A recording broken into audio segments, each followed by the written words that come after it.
10th class में पढ़ रही समायरा आज बहुत एक्साइटेड होने के साथ साथ थोड़ी नर्वस भी थी। वो पहली बार अपने स्कूल की रिपब्लिक डे असेंबली में पूरे स्कूल के सामने एक स्पीच देने वाली थी। स्टेज पर चढ़ने से पहले उसने लंबी सांसें ली और करीबन 1500 बच्चों और कई टीचर्स के सामने उसने अपनी स्पीच शुरू कर दी। लेकिन तभी एक अजीब सा इंसिडेंट हुआ। स्पीच देते देते समायरा की नज़र अपने सामने एक अजीब सी दिखने वाली औरत पर गई। वो औरत पर्पल कलर का गाउन पहने सामने खड़े बच्चों के क्राउड में इधर से उधर घूम रही थी। उसके बाल पूरी तरह बिखरे हुए थे और वो बच्चों के बीच चलती हुई सिर्फ समायरा को ही घूर घूर कर देखे जा रही थी।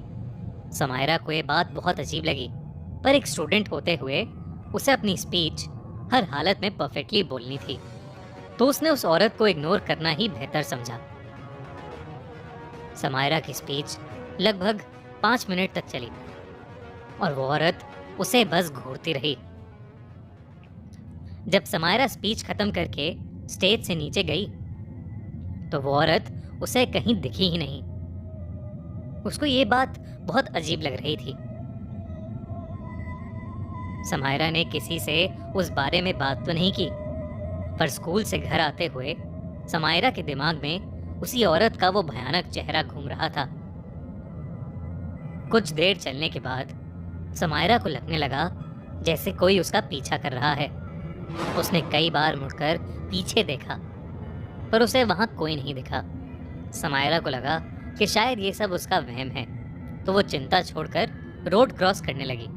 पर जैसे ही समायरा रोड के बीच में पहुंची, किसी ने उसके बैग को पीछे से पकड़ लिया। समायरा बहुत डर गई।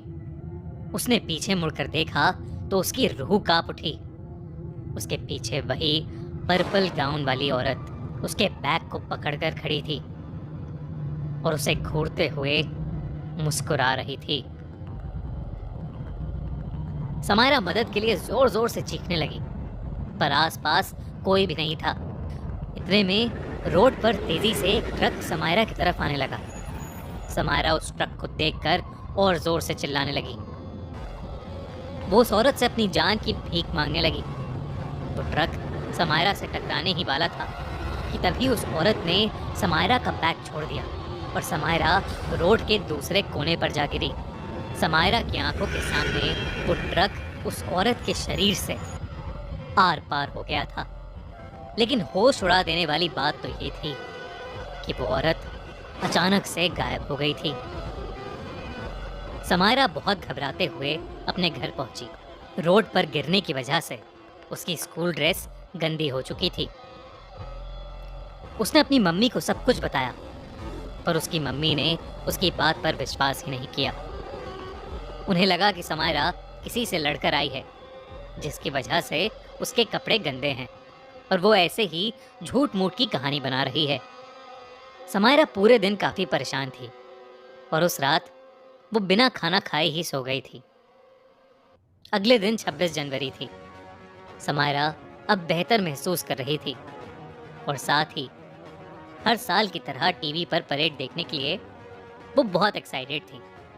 अपने पापा के साथ 26 जनवरी की पूरी परेड देखने के बाद समायरा अपने पापा को लेकर अपने घर की छत पर चली गई। वो दोनों रिपब्लिक डे पर उड़ने वाले जेट्स देखने लगे।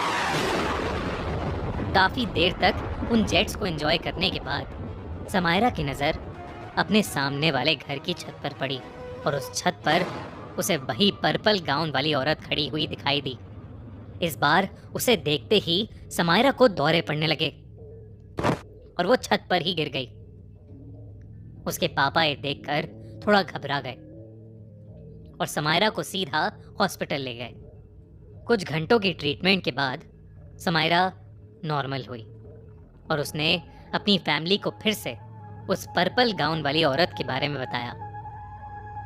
उस औरत के बारे में दोबारा सुनकर अब समायरा की मॉम को समायरा की बात पर विश्वास होने लगा था और उन्हें लगने लगा था कि वो पर्पल गाउन वाली औरत शायद कोई बुरी आत्मा है जो समायरा के पीछे पड़ गई है।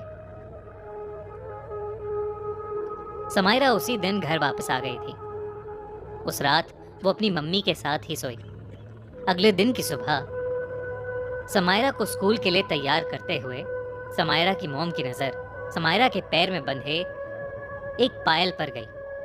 उस पायल पर एक छोटा सा पर्पल रंग का ताबीज भी लगा हुआ था। समायरा से पूछने पर उसने बताया कि 4 दिन पहले स्कूल से घर आते हुए उसे स्कूल की एक पुरानी आया ने एक पायल गिफ्ट किया था। क्योंकि वो पायल समायरा को बहुत सुंदर लगा था, इसलिए उसने खुशी खुशी उसे पहन लिया था। समायरा की मम्मी को अब सब समझ आ गया था।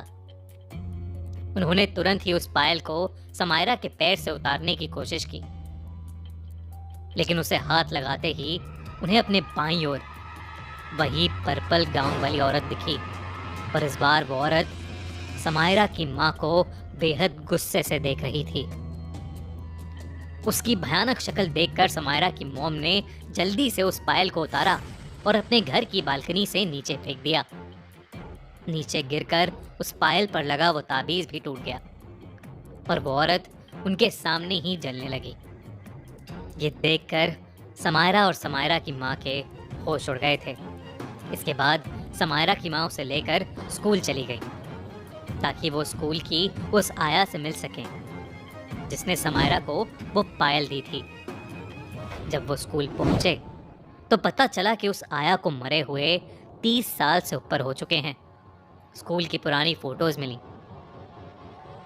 तो उसमें से एक फोटो में उस आया ने वही पर्पल कलर का गाउन पहना हुआ था। खैर, उस दिन के बाद से समायरा को वो पर्पल गाउन वाली औरत दोबारा कभी नहीं दिखाई दी।